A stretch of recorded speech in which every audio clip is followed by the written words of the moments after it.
I need to cut the cord, and move on with my life. I had none of that power on Heartbreak High. I guess I went through a period of mourning when it finished. I felt this wave of emotion came up and it was just too scary. It's well and truly done now, though, I think. I don't think it's coming back. They're about to bulldoze Lassiter's. G'day, g'day, g'day. Welcome to Just Tack and Scott Major.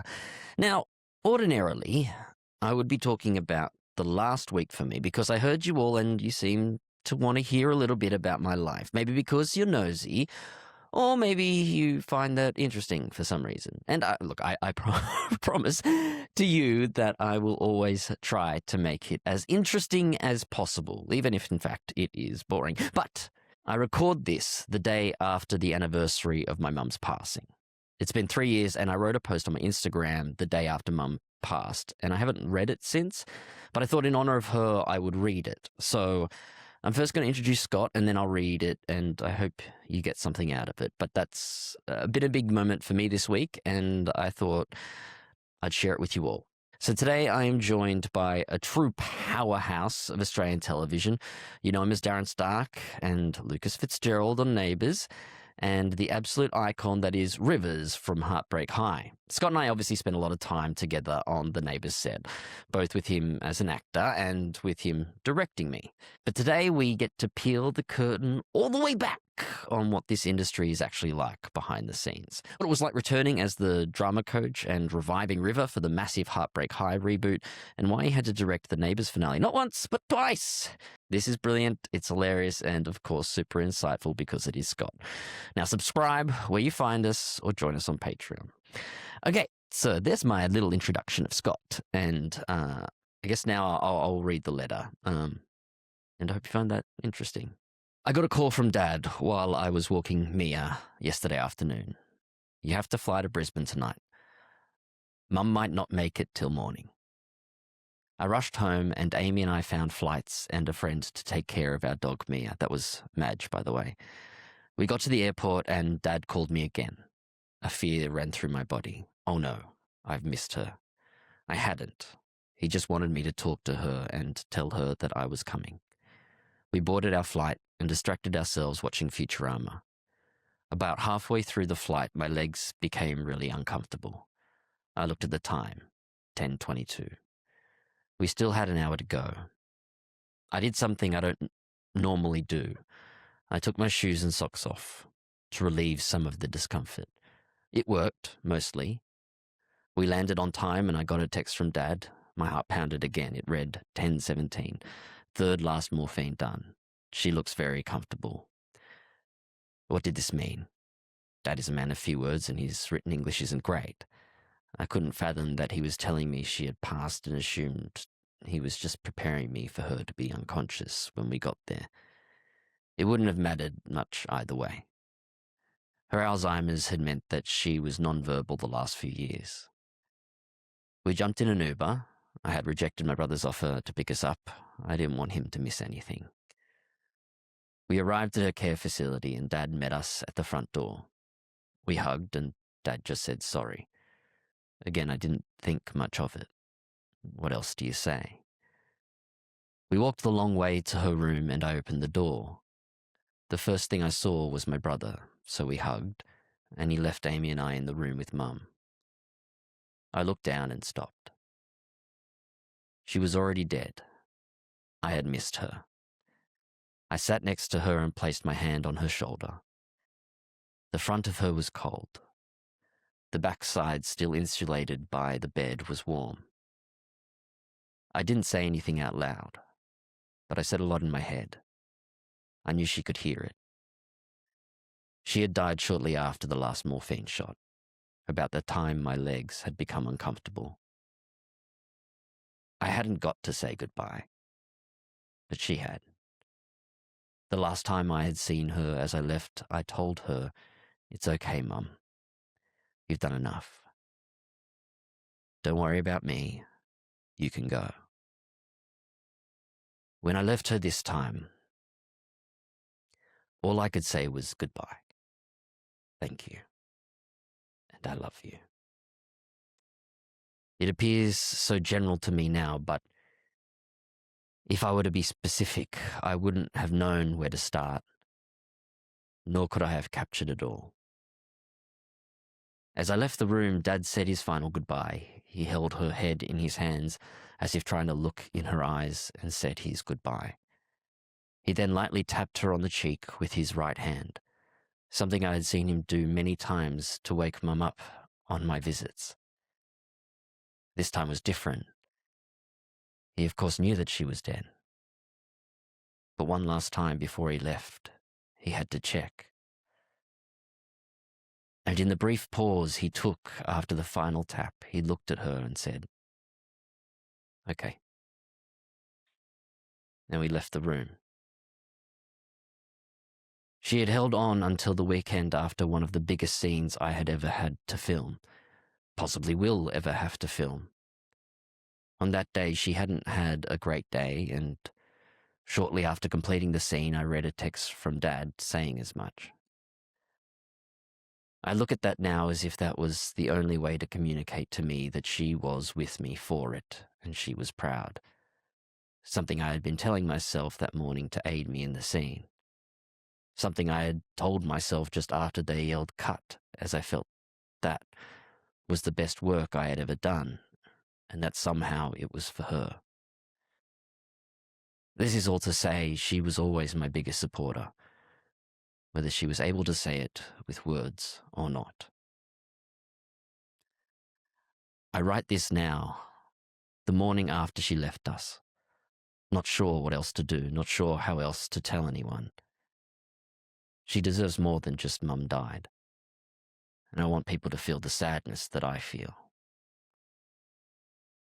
They won't. They can't. Then why even include this part, I ask myself. I don't want her story to end. But I am happy, for her sake, that it has. All right, let's get into it. I'm just Takaya Honda, and this is Scott Major. 6 years ago, in 2020, on TAC Talks, you spoke live, and only at the end did you realize that we were live, which was quite funny. There you go. You were like, I only just realized this was live. Someone just texted me and it said, watching, you're great or something. Yeah. Heartbreak High had just been purchased by, or the rights would have been purchased by Fremantle. Right. And that we weren't sure, like, whether it's going to make like a revisiting Heartbreak High and just, a documentary style thing or whatever. And it ends up being a remake. A reboot, I think they called it. They called it a reboot. I guess, yeah, because it was a new age. They weren't recasting the same roles and stuff. So, yeah. And it's come back with quite a fanfare. How did you feel when you first found out that was happening and that they wanted you to be involved? Like, amazing. Like, and there was such a journey to it too. As far as I knew it was happening, and I was talking to you, that we bought the rights, and then it was going to be a series. Were they going to bring old cast members back? Were they not? And because luckily I had inside word because we were working at Fremantle, I could ask the questions like, what's going on? Who's in it? And then I really gunned to be part of it. Like, I went in there and said, hey, I want to be part of this. I want to be part of it. And luckily enough, I had the phone numbers and the emails of the people that I could do that with them. But it was a journey because it was like, at one point it was like, oh, do you want to come and direct it? And I was like, oh, yeah, I'd love to do that. And then they went, oh, no, we've already got people to direct it. We don't need, do you want to be in it? I was like, yes, I want to be in it. Oh, well, we're not sure if we're going to bring that. Oh, we're not sure if we're going to bring Rivers back. And originally, in the original scripts, there was like one of the old cast members in every episode. All right. So, like, just, like the mayor of the town or the person doing they had them dotted in, or just, one of the characters walking out of their house going, keep it down, you kids. And then they started getting rid of all of them, like going, no, we don't want it to be like this memory thing. We don't want to do that. So eventually I was like, I'm going to get cut out of this. But luckily enough, they went, no, you can have, and then they asked me to come up and be the drama coach on it as well, which was amazing. So I got to be there from the start. And that was one of the beauties of the original shows. We had a wonderful actor and drama coach named Nico Lathouris, who I was just about to ask this because we talked about it last time. yeah, Talked about the energy you could bring and be hyping everyone up in the scenes. 100%. I was wondering how much of that did you try to bring that raw energy in the same way to the show? Oh, look, I tried to, but it's what I discovered, because that's what I wanted to bring to it. But what I discovered is Nico had a lot of power from the producers. So Right. he could actually, I probably talked about this last time. I remember I was doing this show called Wild Side, and Nico was on that as well, which is another Ben Gannon show.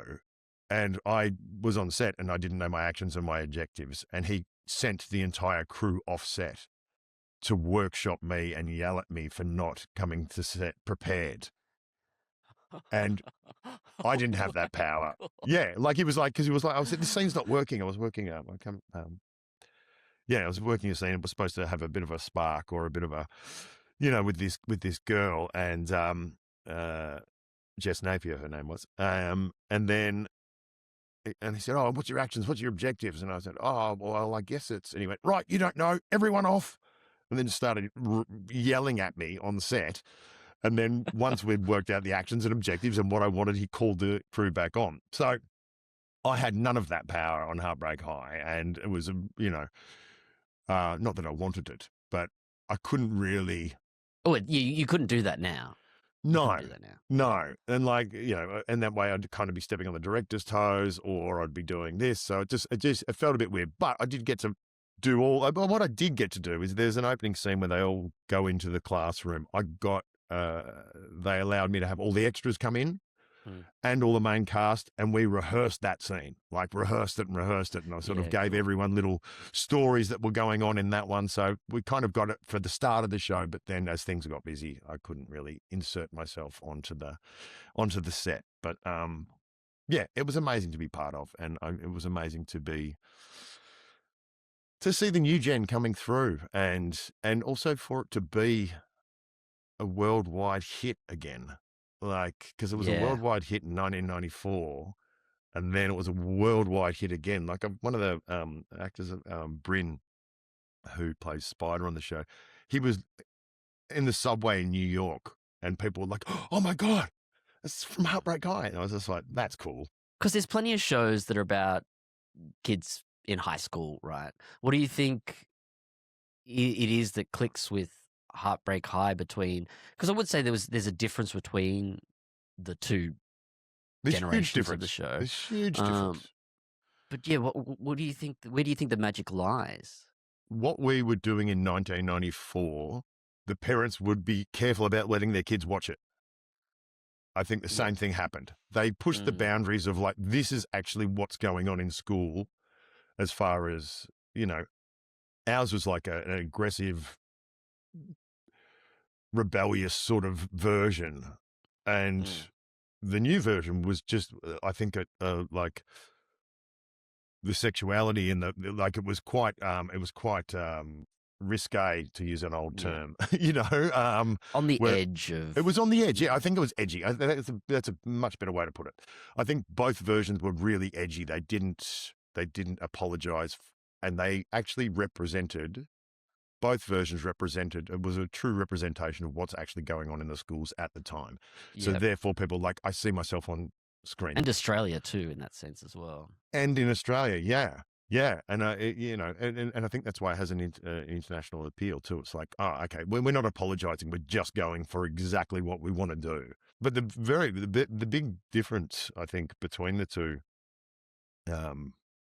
versions is the new one is almost a comedy. And I think that's what Netflix was asking for. It's like, it needs to be funny.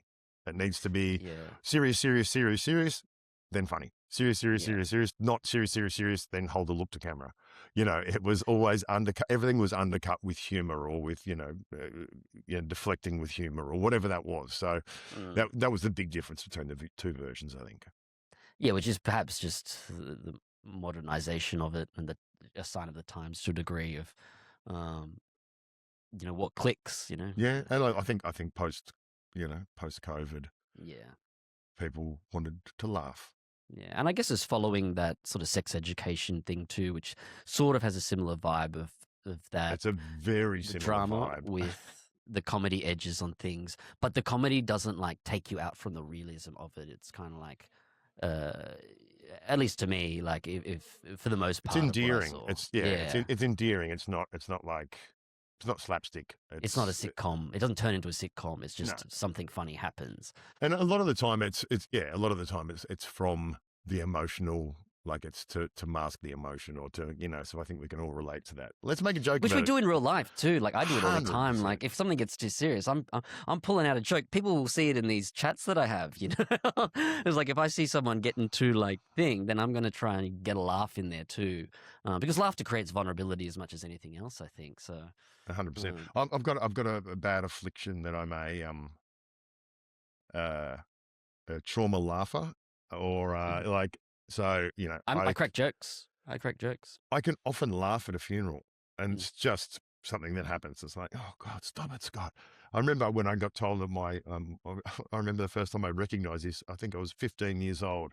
I was playing bass in my bedroom, and my mum came in and said, "Oh, your grandfather's died." And I just went, "What?" And I went, "That's a weird reaction, Scott." Yeah. But it's not though, because like laughter is like on the edge of our emotions, let's say, in the same way that crying is. It's like your body gets hit with this thing and something needs to come out. And why not laughter, Why not laughter? Yeah. For you, I've got towards the end, we've got some Patreon questions, but for you, how was it? Neighbours ending, coming back, then ending. I mean, you've been there so long, you've left yourself previously, then come back, meant to be only for a certain period of time, then it turned up to be like 20 years or whatever it was. 17 years I was there. Yeah. Just think about the age I was when I started. I'm like, oh, that's a lot of my life. Anyway. Yeah. So how was it? Look, it's funny actually. So someone was asking me to get involved in this play. Anyway, it was a Neighbours based thing, and I kind of was like, I feel like it's my ex now. Like it's an ex that, like, we didn't break up badly, but it's still an ex, and it's like a little bit raw or a little bit. I need to cut the cord, I guess. I move on with my life. But I loved it. Like I loved the people I met. I loved the work. I loved the training. I loved the just doing it. Like as an actor, what you want to do is you just want to do it. You just want to do it, And there's not many opportunities in Australia to just do it. So Neighbours was amazing. What I'm really sad about is all the people who will never get to experience that first job of walking on a set and doing that guest role, or like, I reckon there was probably 60 to 70 guest roles a year that have now gone. Yeah. And that's just so sad for the industry. It's so sad. People getting their first chance to be on a professional set and to see themselves on screen. Yeah, and to be bad as well. Like we didn't care. Like you could come on and be bad, but that's your first time, Just say the lines for Just say the lines. We got to keep moving, So yeah, like but it's important to have that place to be bad, like you're saying. 100%. Well, even like as a director on the show, we had directors' attachments. Yeah. And those directors' attachments would come on and we'd go, great, here, direct this segment of the show. Like come in cold and direct this segment of the show. You're not going to get that anywhere else in the world to say, yeah, we don't know if you can do it or not, but just come in and do it. Because of the amount we did, have a shot, have a crack. And like that makes me sad too. The amount of wonderful directors we trained up in there. And writers too. Writers, yeah, come in and just do it. Come in and just do it. So that for me is sad for the industry. And I guess I went through a period of mourning when it finished. And it was just like, even to the point of, for 17 years, I had a schedule of what I was doing. Like, and that might be different every day, but I had a schedule. Someone would tell me what I was going to do. And as much as actors want to say that they don't like being told what to do, they actually really like being told what to do. 100%. Like quite literally, you're getting direction. Yeah. You know, have of someone like, to direct you, and yeah, then you have assistant directors to tell you when to get to the place to be directed. yeah. You've got to be here at this time to do this Telling thing. someone who tells you what to wear. 100%. 100%. So and I think that was a period of adjustment of going like, oh, I've got all this stuff I want to do, but I need someone to schedule it for me so I can get it done. I remember one time with I was right. I've still got the book somewhere here, and based it on Neighbours as far as how many different farts you can do the act. So it's like, I farted, but no one smelt it, just because we have to hold the look at the end of the scene so Yeah. much. So I got 101 different versions of farts. Like I farted and I followed through. Oh, what about that? And Jackie Woodburn was actually there with me, helping me do that. So we did 101. Well, she helped me out at the end, but when I was but we did 101. So I'm going to release that as a book, I think. You have to. That's a brilliant coffee book. That's what you can literally go through like Neighbours and just find that fart. That fart look and go, yeah. Well, I was actually going to use the studios and shoot them all at one point and just go, just quick, come in here, let's do this. Just 100 on the little set of things, Neighbours, 101 of them. Yeah, so you need to release the fart acting book, and then Annie Jones needs to. I don't know if you'd heard of this, but she said every scene in Neighbours could end with a "for fuck's sake," just said slightly differently. Annie Jones doesn't swear. No. She was playing the role of Annie Jones, who does swear at the time. Fair enough, because it was Annie Jones playing Annie Jones, and it's funny though, we all say Annie Jones, but she's like, why doesn't anyone just call me Annie? She's a two-name person.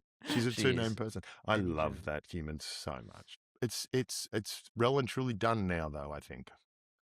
I don't think it's coming back. They're about to bulldoze Lassiter's. That's because it's going to be Robertson Heights, right? And then they. Yeah. How did you feel coming? How did you feel at the end, like when it finished? Because I know, you came back and then you died, and then you left in part of the. Is it the reboot or the whatever we did? I don't know what we called it. The resurrection. I feel so fortunate and grateful, and not just in the sense of people saying that I'm really grateful, but genuinely grateful that I got to give David his own ending, and one that I felt really capped off his arc in a really reflective way across his whole journey. Because it was nice to be there at the end of 2022, have the happy ending for David and Aaron in that way, and just be part of that show in the show in that way. But to come back and be able to send off David in a way that gave him an epic ending, one that I think matched his contribution to the show and the storylines and that kind of stuff. But also give me closure in that sense, rather than him living on and then that part of me living on somewhere else but not really knowing. Whereas like I kind of wasn't able to, in that it wasn't really hugely conscious, but after his funeral, watching his funeral, I completely fell out of the habit of watching the show. And there was so much, because obviously I'm really good friends with a lot of people wanting to see their work doing things, and had the intention, but to actually watch it, it was like, because that person had left, and obviously it was tied in with my mum's death and all that kind of stuff. So there's a lot of emotional trauma kind of connected to it. But once he had left me, then it felt like that was a finish for me. But like you, incredibly sad for the industry and obviously the people who are already working there, that the show's now gone, especially in the sense that there's a large percentage of Australia who, for no reason really, would say like good riddance or whatever, without being able to recognize the true contribution that the show did beyond just being a thing that represented Australia around the world, and one of the few 100%. things that genuinely got an international audience.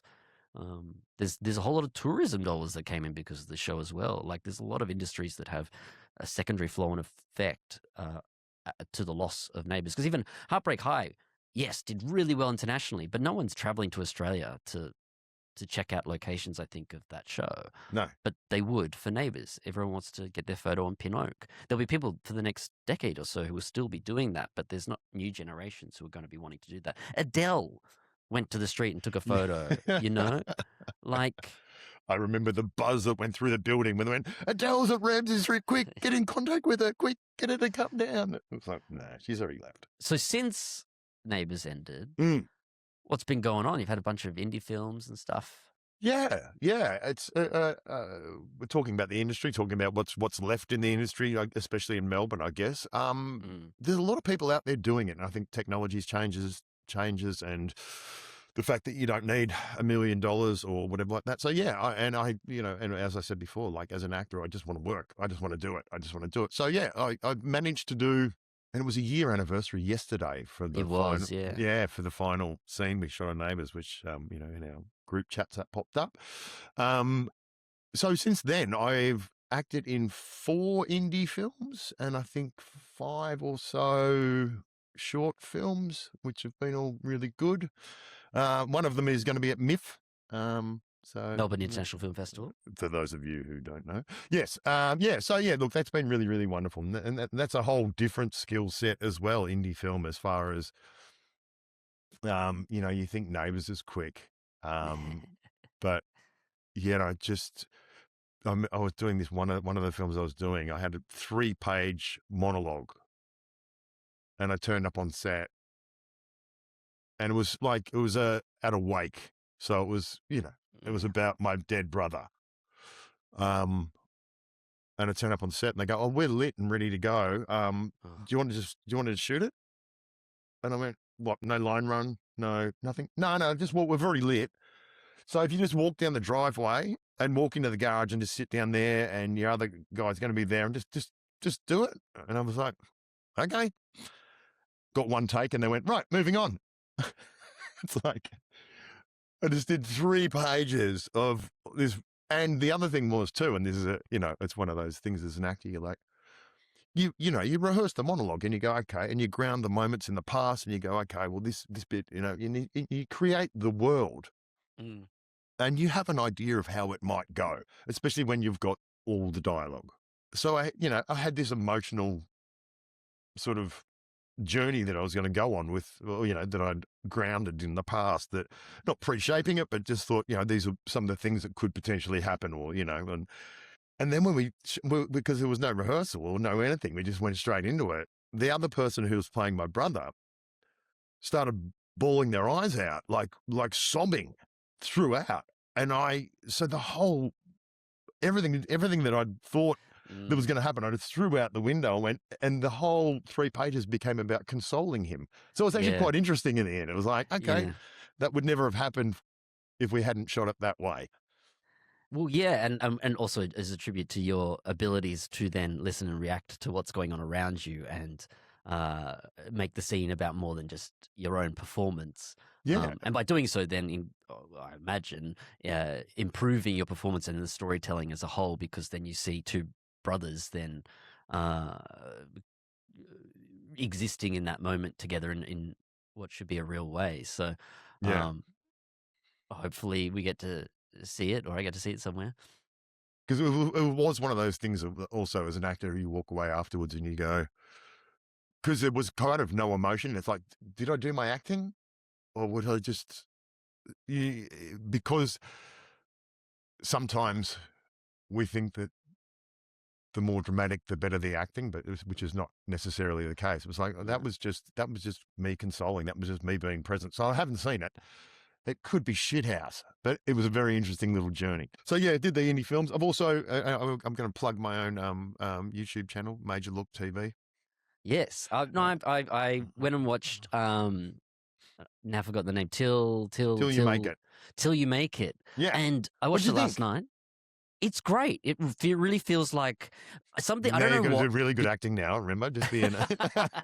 No, I don't need to. What I was watching it and I was thinking, it feels really like an English comedy, awkward sort of comedy to it to a degree. Yeah. It's situational based. There's It's elements cringe. that are cringe. There's elements that are like of the absurd kind of thing that might happen or you might do. And I don't want to give anything away, especially in that final or the fourth episode, that you go, well, that's not realistic, but it feels real in the world. Yeah. And it did feel like, I don't know why, but it felt English, and the production value is really good.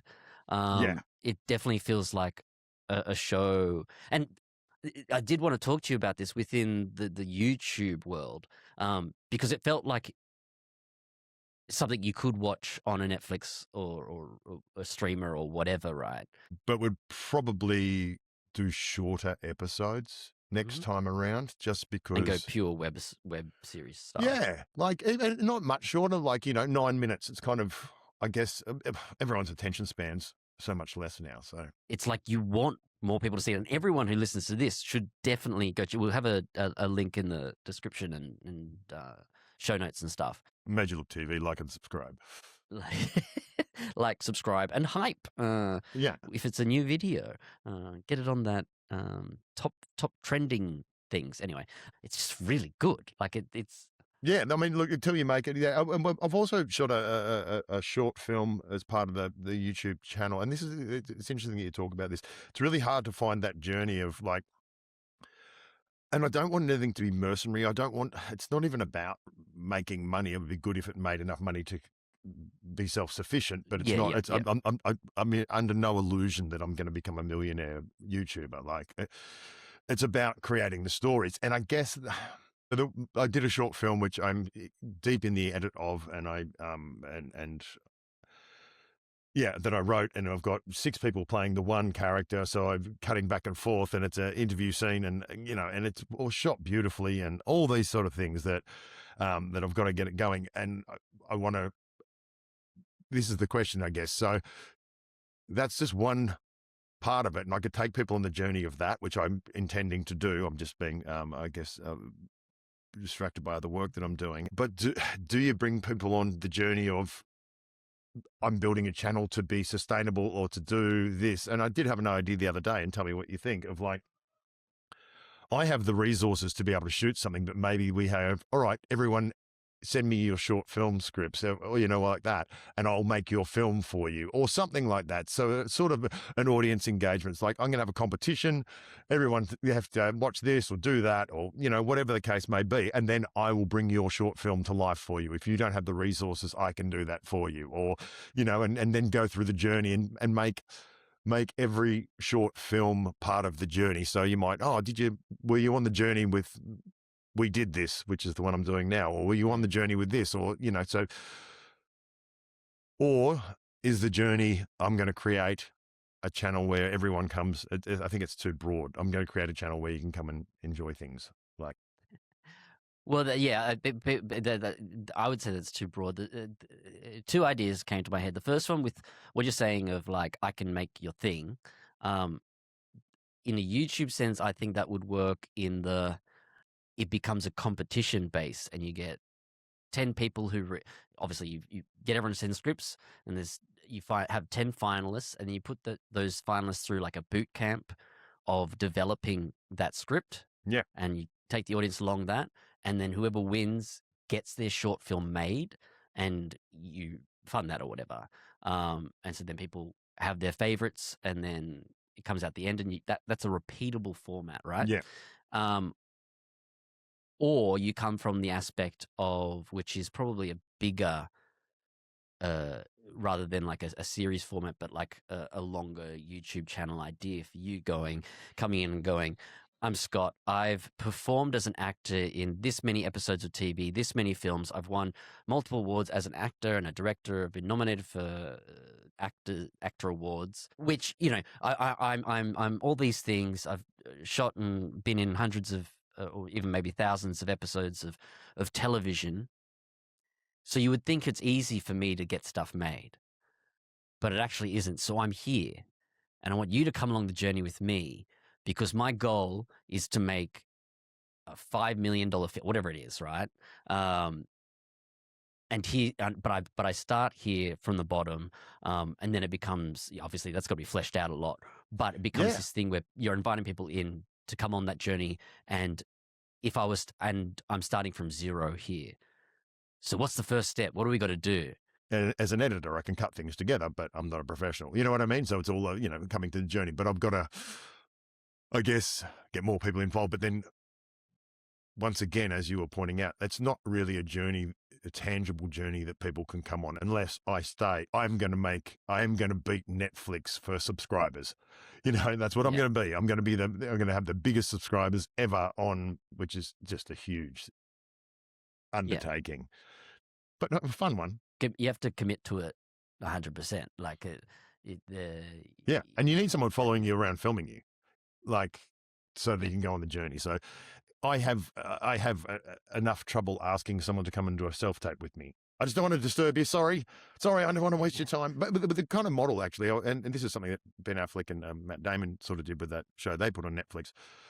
Yeah. My whole concept is that anyone who works on the show gets points in it, and then if that does blow up, I wanted kind of to create like a superannuation for people in the industry, especially in Melbourne, and go, come and work with me, and I'll pay you what I can, but you'll be part of this for the entirety of its life online. And even with people's short films, that's another thing. I've got an interview with Ella Bourne, who's a wonderful filmmaker who has got a short film that I'm going to put on Major Look TV, and we've done a 1.5 hour interview or whatever like that I've got to cut down. If any money comes from that, then we share in that too. So many people have got short films that are sitting in their Dropbox or sitting in a hard drive somewhere that have done the festival round, have done all that. This could give them a second life. And that if I have enough subscribers coming through, then potentially, as it builds, everyone can still make money from their art, and because the people who create the art very rarely make the money from it. It's the streamers. It's the brutality of the industry. The business relies on the fact that artists are willing to sacrifice everything to get the story made, because the main why that they have isn't monetary based. The actors are the ones who don't get paid. The person who's got the camera gear or the sound gear or whatever like that, they're just like, no, you want my gear and you want my time, you have to pay me. Whereas actors are like, what? You're going to give me a job? Well, a job. A job. Marks. Is it a job if you're not getting paid? Yeah. So a lot of the time I will a role. A role. A lot of the time I will say, you have to pay me something, whatever that is. I just want you to value. You have to value the craft of the actors. You have to. So whether it's $5 or whatever, something has to be exchanged for my services. Because just to try and build that to be the norm, because it's not the norm at the moment. Is that also something you've done to help with your own mental fortitude of getting through the times where you aren't on a Neighbours or a Heartbreak High or something, so that when you are out of that time, you're in that indie world or whatever, and you can then say, I'm still a paid working actor, you know what I mean? It's not about being a paid actor. I mean, yes, that would be amazing. I don't need to tell anyone that I'm a working paid actor. I literally do it for love. I love it. I just love getting a role, creating a role, being on set. Like when I walk on set, it is my happiest place in the world, whether it be because it works for my brain function or whether it be whatever it is. Yeah. But I walk on set and I'm like, I'm home. And so that is just me. So when people ask me to do indie films or, ask me to do these things, it's first and foremost, well, it's probably please like me as well. It's like, oh, you want me? Oh, that's amazing. But it's really about doing it. Because I remember I used to be jealous of friends at school. They were musicians. It's like, you can just get up and play. But I have to get someone to create something for me to do my thing in. Yeah. Well, it's a collaboration. Yeah. Yeah. I don't exist without somebody else. Well, I don't exist without someone creating something that I can be part of. So, so I just, that's what Major Look TV was supposed to be about, and it is going to be about. That's ultimately what I want to create, is a sustainable industry where the money goes straight back into creating more art and getting more people involved and entertaining the world and telling stories that break preconceptions. That's what your thing is, I think, then. Your pitch is. Am I paying you for this? Am I paying you for this lesson, by the way? Yes. Right. I want. You don't know that yet. Yeah. I want. Well, I guess now you do. I want to see if it's possible to break the mold that's set, and see if it's possible to create a sustainable place for creators to create, where I'm not the one making the most money because I'm the middle person providing the thing, and because that's genuinely what you want it to be. So Yeah. then that's the goal. Which, because if your why is so strong, then you will do the work rather than it being like, oh, I just want a thing so then I can try to make some, use your own, the words that you powerfully said then, of your desire, be the thing, that you're wanting to take people on, because that's the thing that will drive you, and then secondary to that, the audience along for the journey. That's my and why. keep you there. Yeah. And keep you there, So just tell everyone the why and bring them along with the why, and make the why be the clear thing. I think this has been a good counselling session. When you go down the rabbit hole of going, okay, how do you make a successful channel? There is every option under the sun as to how to do that and why to do that. And they all do feel a little bit mercenary. Like, you can make money off people by doing this. That's not my jam. I don't want to trick you into buying my product. I don't want to trick you into, obviously, if I have a product that, I want you to, that I believe in, that I want that. But as you've just said, Takaya, my real want is just to create and bring people and make a sustainable industry that all of the wonderful creatives out there get paid. And that's a lot stronger why than I want people to see these short films. You know what I mean? Yeah, it's 100% a lot stronger. Yeah. And speaking of being paid, so there's two things. There's one thing I was just saying, thinking then was like, so that we're wanting to make merch for Just Tack. Okay. And it would be very easy for me to just pick the easiest, cheapest options for us to make that thing. But being who I am, it's like, no, I want it to genuinely be a really good hoodie or T-shirt or whatever. Yes. That people go, oh, it's actually just a really nice thing to wear. And the design of it is, like, the whole thing's been fairly minimalist. So I want it to be minimalist, but to a point, rather than it being like just, oh, it's just cheap and nasty or whatever. I can't help but then go, no, I want to make it a really great shirt that someone actually might just buy because they like the shirt. Yeah. Not that it's got anything to do with supporting the channel and stuff. And in the same way, with our Patreon, it wasn't a thing where me and Tom were like, let's set up a Patreon so that people pay us so that, whatever. It's like, well, I genuinely want to provide value and bring more to that, allow the audience in, help create community. Because that's a big thing for me, is creating spaces where people feel included and not outside it. It's not an exclusive thing, even though being part of the Patreon is in itself exclusive. It's open to everyone. And in a way, I want all of these people who are fans of this to then communicate with each other, so then they form a community, which is advantageous to us. Yes. Because they're going to stick around. But my goal is then to provide that space for them. There's something I'm working on at the moment for actors where I want to provide a space to create community, because it can feel so isolating. Yeah. But it's a tricky thing to get right, where part of it is, well, it's got to be a paid thing because I need to earn something for it. But I also don't want it to be at a point where it's offensive to people, but also I want people to be accountable by paying something. Because if I just said, oh, let's all just hang out once a week, 2 people will turn up each week. But if they've all had to pay $10 or $20 or whatever it is, then they're going to turn up, because that's not that's the cost of going to a movie or whatever. Yeah. But like it forces people to then turn up and be accountable. But anyway, speaking of all of that, we do have some Patreon questions. Oh, right. Okay, cool. Which we can finish off with, because I know that you've got to get a footy game. I've got to go to the doggies game. Like, look at this. You're a member, right? Like, yeah. Like, people should know this. The doggies were a big part of, or are a big part of your personality, and 100%.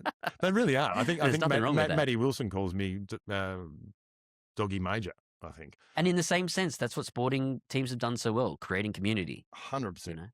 It's a model that's as old as time. Create a community, sell merch, sell tickets, I would never buy merch. Ask them to donate. You can buy a chair at a stadium. It's all the same thing. It is. And why not? And why not? Okay, David Trotter. David Trotter. You may know the name of. I do. Because he's very supportive. His name, I was talking to Shane a few weeks ago. He had his name on the show as a tribute to a fan who's been very supportive along the way. Anyway, hi Scott. Was there ever a storyline you read and thought this is either going to be brilliant or an absolute disaster? Quite clearly, like a memory comes to me very quickly, which is, and this is kind of a little bit heavy, but not really. So it was a long time ago. My dad passed away, and they actually wrote in Lucas's dad dying at the same time. Because of that, or is I it think just they were coincidental? inspired by it, which is just bizarre now that I think about Yeah. it. Like, it's just like, oh. And I thought when I got that storyline, I went, well, this is either going to be really good or really bad. It ended up being really bad because I remember the first scene, the scene where I was scattering the ashes, Lucas's dad's ashes. I felt this wave of emotion came up and that was just too scary. So I pushed it down and I just phoned the whole thing in. I went, I'm just going to have to phone this all in because I can't connect with anything otherwise. It's too recent as well for you. It was like 3 months or 6 months after he died. It was like, they called me into the office and asked, and I went, yeah, sure. But it was silly. Yeah. Anyway, kind of a heavy answer, but I'm over it now. No, Not it's over true. it, but it's true. Yeah. It's not my fault. It's David Trotter's fault for asking the question. Screw you, no, David, you're great. Every director leaves their fingerprint on a show in different ways. Yours always felt particularly recognizable on Neighbours. Who or what influenced that style, and how much of it was instinct versus careful planning? And I'm going to add experimentation to that question. Look, I got trained up by the wonderful Tony Oscar, and he was amazing, and I will always be indebted to him for that.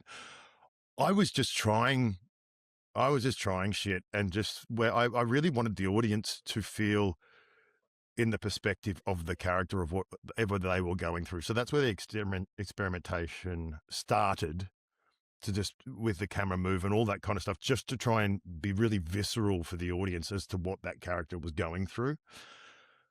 I went too far a lot, especially in the early days of my directing. And I do remember Lawrence Wilson, who was a director on the show, who ended up being a producer on the show, coming out of a screening one time, and he went, Scotty, and he was being lovely, but he said, I think you've crossed the boundary of style over substance. Go back to substance. And I went, thank you. And that pulled me in a bit, but I still, when you do so many episodes and so many things, you're allowed to try what you want. Yeah. So why wouldn't you? Yeah, absolutely. Yeah, absolutely. I agree. This is from Lauren Brown. What was it like going from starring in the show to then directing it, and what was your favorite storyline to work on either as an actor or director? It was an amazing journey to go from acting to directing. As far as the crew, it was a really safe environment for me because I've been on the show for 5 years. I got along well with everyone. So the transition, the entire crew looked after me. So I remember Andy Curry, one of the cameramen, coming up to me before I went on to direct my first block, and he said, Scotty, everyone's calling me Scotty and calling me over. It's weird. I don't know when that's happening. No, no, Andy came. He just said, hey, mate, we're not going to let you fail, just so you know. And it was like, oh, wow, that's amazing. And they did. They supported me all the way through my teething days, let's call them. And storyline as an actor, I loved, there was a storyline that Lucas and Elle were investigative journalists for the Erinsborough News, and I was the photographer and she was the reporter. And the way they wrote those two characters for me was amazing, because we were just constantly arguing, but in love. Like, we ended up getting engaged. So it was that kind of, what do they call it? The moonlighting. Love-hate relationship. Yeah, moonlighting sort of relationship. So I loved all of that stuff because we got to be on location the whole time, different events, different whatever. So those storylines are really great. As far as a director, last time you referenced Mav and Trav jumping over the building. Yeah. And also Endgame, I guess, were the two big things that you had sort of talked about then. Yeah. I mean, look, and they still stand. Like when I got to shut off an alleyway in the city and jump across a building, who wouldn't want to do that as a director? Yeah, that's fun. But I guess because I'm actually teaching directing now too, which is weird to put it all into everything you know and put it into lessons. I guess Yeah, a syllabus of a kinds. syllabus, yeah, of kinds. But I think the greatest honor was to be able to direct the finale twice. It's